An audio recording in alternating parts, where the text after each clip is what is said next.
There have been 2 911 outages affecting South Dakotans this year, both of them resulting from problems outside of our state. So how did these outages happen?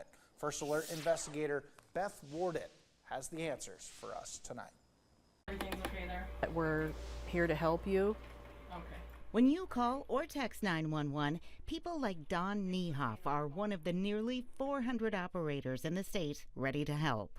While I'm talking to the person on the phone, my partner's sending help. But a 911 outage, whether from just one cell phone company or an entire network, can be challenging. Luckily, we have other tools to rely on, and we have a rapid SOS platform that our 911 calls come in on as well. So those populated on the screen for us there. In April, South Dakota and 3 other states experienced a 911 outage due to a fiber line being cut. Last month, an outage was a result of Hurricane Beryl. If the problem's not on our end and it was something like that that interrupted the 911 services, we just have to sit and wait until it's repaired. We rely on our training, and that's about all we can do. You may wonder why issues out of state are affecting 911 calls here at home. According to this nearly 600-page contract between the state of South Dakota and provider Lumen, formerly known as CenturyLink, 911 calls made East River go to a router in Texas. West River calls go to North Carolina and then to the South Dakota call centers. The contract includes wording that could be seen as a contradiction, frequently stating the provider has redundant components to avoid an outage.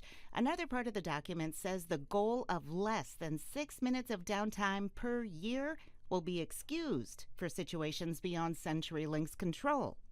The question some are asking is, where was the redundancy of fiber lines for a quicker reroute when the original lines went down? The FCC has been asking questions too. In 2021, CenturyLink, now known as Lumen Technologies, reached a $3.8 million settlement. Legal documents say the company failed to deliver 911 calls and failed to timely notify call centers back in 2020. Lumen also agreed to create a contingency plan for the future. A spokesperson from Lumen says that during both outages, techs worked hard to limit their duration. To prepare in advance for a 911 outage, pre-program local emergency numbers in your phone. Because when 911 doesn't work, 10-digit lines in general usually do. And during an outage, know your location. Or know how to obtain your location through your device.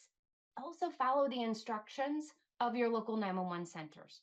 When they put out those press releases, it's to let you know how best to communicate with them at that given time, because the 911 professional is going to guide you through that emergency.